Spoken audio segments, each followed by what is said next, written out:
I'm Carlos Isu with ESPN LA, here with Pau Gasol, who let the public into his private life in his new book, Life Vida.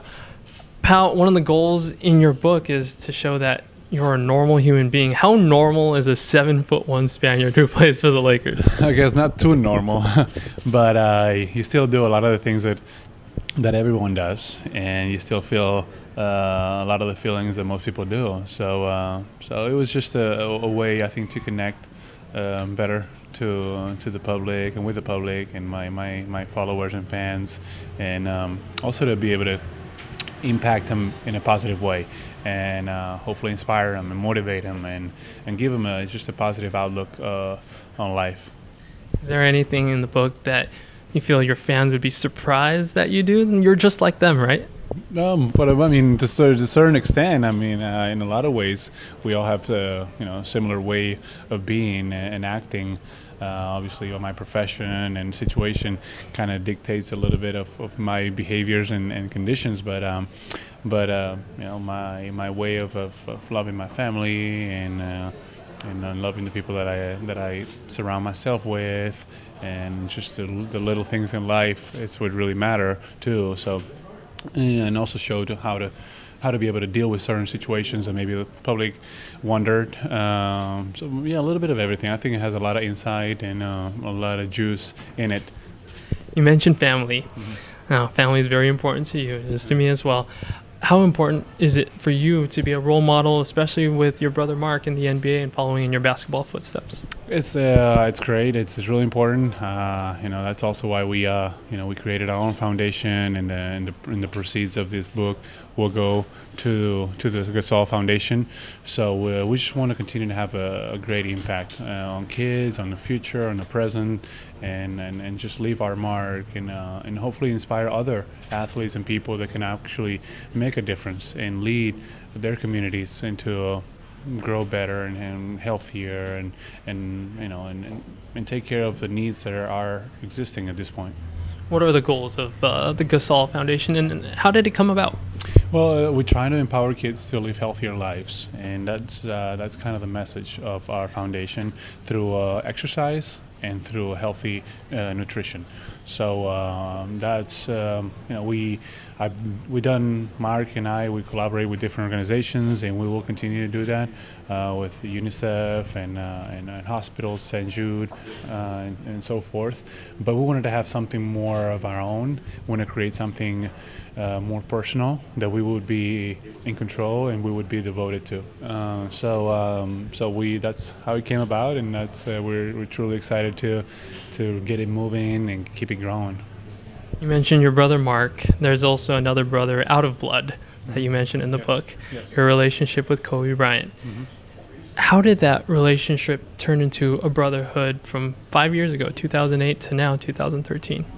Well, through many experiences, just a lot of battles, a lot of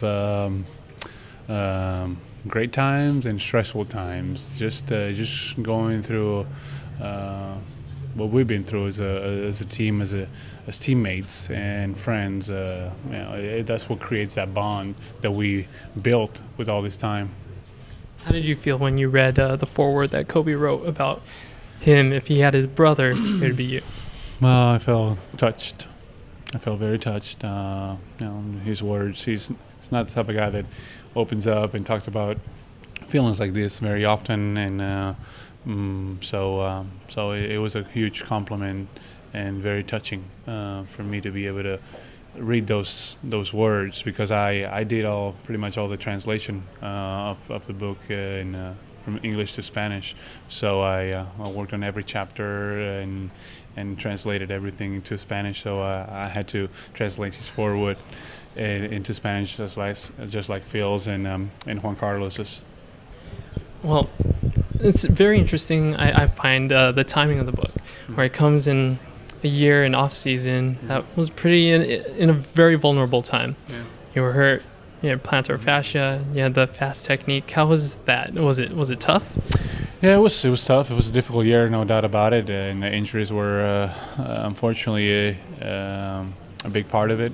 And it was hard to have to deal with the chronic tendinosis through last year, and then also the fasciitis that came about, and then I finally tore it, and so it was a difficult year, and I ended the season banged up from all year, and then I had to go into the procedure to try to get my knees better through the fast technique, and so I was 3 weeks on crutches, 2 months of rest, trying to take care of them, and then another 2 months of rehab and preparation for the season. So, but it's the position that we're in, and nothing comes without a sacrifice. And if you want to accomplish great things, you're going to have to work hard at them, and again, devote yourself to it. And that's what I like to do. Not a lot of people know about the fast technique. Very innovative. Mm-hmm. Give us some insight about it. Well, fast technique, basically they debride your tendon through with ultrasound waves. And after that, when the tendon is debrided and they got rid of that degenerative tissue, this dead tissue that accumulates on your tendons for the overuse of the tendon, and the calcifications that I had also, they vacuum out after they debride them, and then a week afterwards they extracted bone marrow out of my hip and injected them into the tendon, so that the tendon and the tissue would regenerate. Listening to you talk about it's so very interesting because, we know about your interest in health and medicine. Did that go into trying a new technique? Well, I asked the best doctors on the field where were my chances and my options, and they pretty much all agreed that this technique has been very successful, that it was worth a try. And I went ahead and did it. It sounded good to me. If it can help my knees and my performance, I'm all for it. What is the one message that you want your fans and Laker fans to take away from this book? Just to be positive, to be thankful, to do things with their heart, and to embrace each and every moment and each and every day, no matter how hard it might get at times. Just to have a positive mind, and positive things will happen to you.